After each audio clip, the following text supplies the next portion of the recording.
If you're struggling to find your career goal, and don't worry because many people are, then this is the most important question you need to ask yourself. So what is this magical question and how to answer it? Let's find out in this video.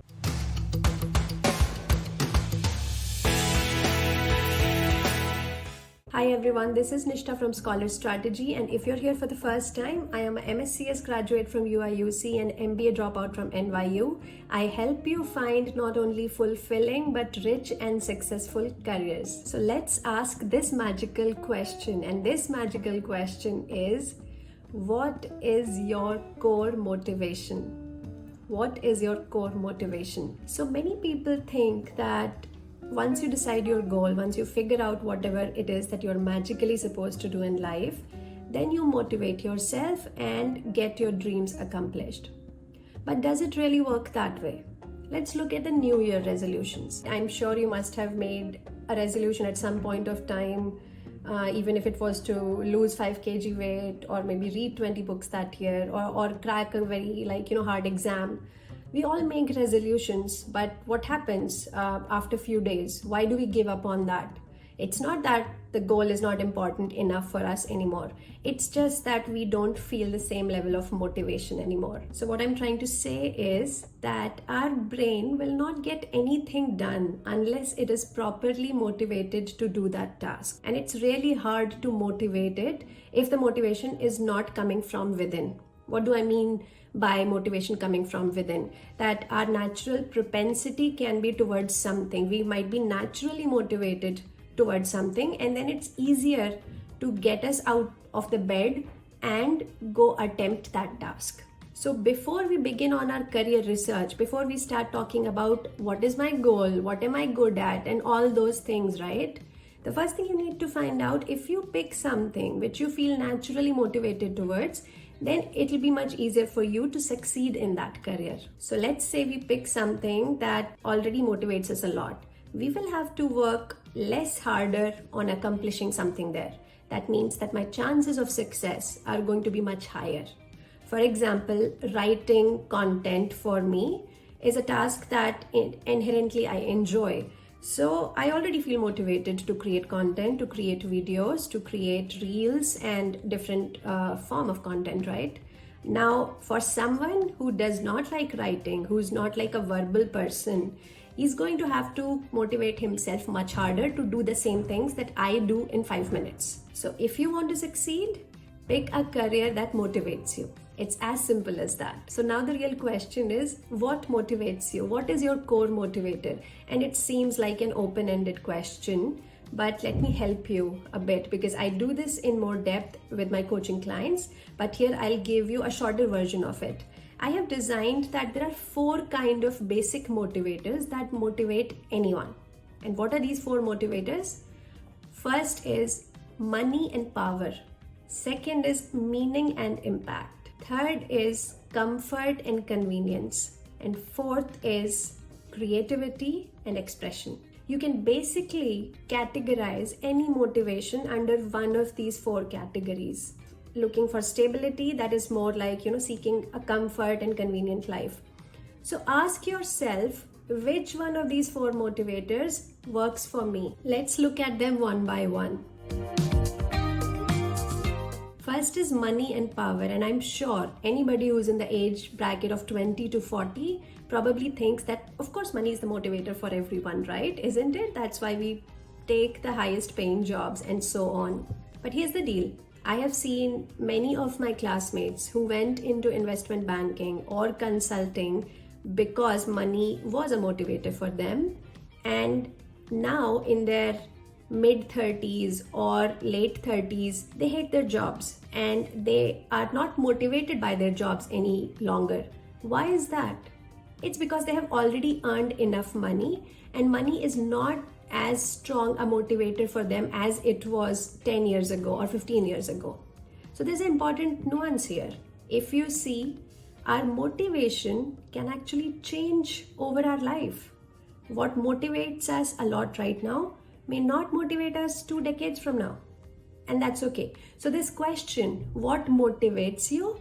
You should keep asking this question at every stage of your life, especially when you are feeling not fulfilled, when you're feeling something is wrong with my career or I'm not enjoying myself, you go back to the whiteboard and ask yourself, what is the motivator for me at this stage of my life? Okay, so let's move forward. So money, power, fame, okay?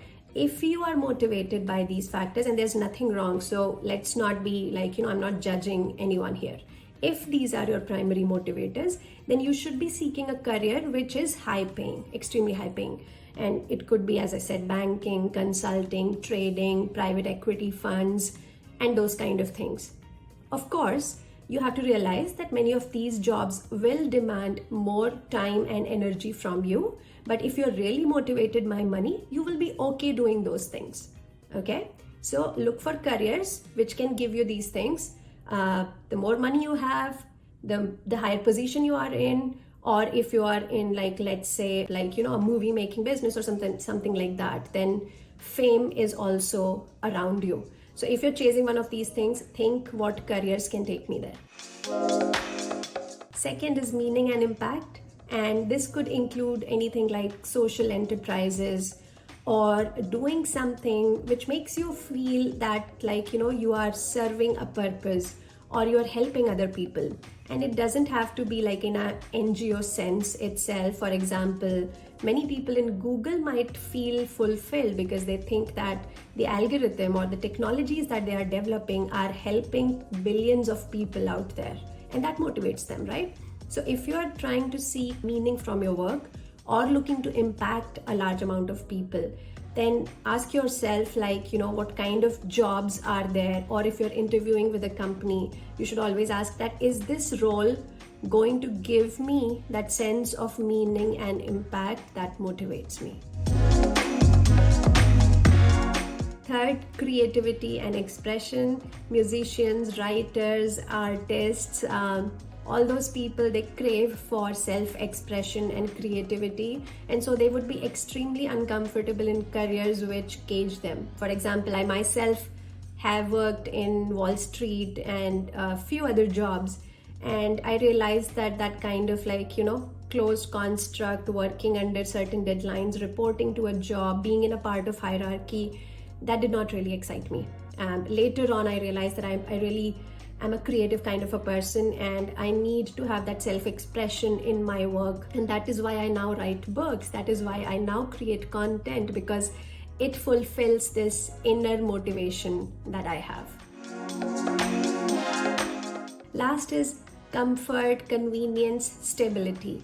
If this is what your motivation is, and it's perfectly fine, then look for jobs which are not too demanding or taking too much of a toll on your time as well as happiness. Look for jobs that give you ample opportunity to spend time with yourself or doing whatever you value, and they're stable. That is not too volatility. So if you're seeking stability, then obviously do not look for startup jobs per se, or at least look for a startup which is well funded and not very early stage. So these kind of small things and it's okay to be a person who is happy with life, who wants a laid back lifestyle so that you can travel, so that you can have good time over the weekends. Yes, you might have to compromise a bit on the perks, on the packages, on the salaries, but that's okay. That's what we mean by primary motivator, that comfort or convenience or stability matters more to me than money, right? So if this is you, obviously things like government jobs or teaching, or even in publishing industry or something like editorial jobs, right? There you will feel more in control, and it's more of a 9 to 6 job which does not stress you out and gives you ample time to do anything else that you want, or spend time with family, or have a great work-life balance. So this is a great option if you seek a good work-life balance. Now, what I've seen over the period of their career, people's motivation usually change from money, fame to comfort, ease, and meaning and impact. So somebody in 20s would be more driven by money, but somebody's in their 50s or 40s is going to be probably much more driven by meaning and impact, or just work-life balance. So those were 4 kind of basic motivators. Once you're able to answer that which of these is my type, what motivates me the most, then it would be easier for you to move on to the next step in your career exploration. And always, whenever you're signing up for a career, ask whether this fulfills your motivation or not. And I'm not sure if you noticed, but basically this question, what motivates me, is nothing but an alternative version of asking what is my goal. But like when we ask what is my goal, it's such a open-ended thing that our mind gets lost and we'd like, I don't know what my goal is.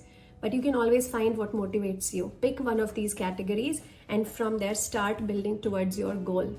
So hope you like this video. This is my extremely important tip that like people often ignore. So my advice is, do think about this question carefully before you start your career exploration.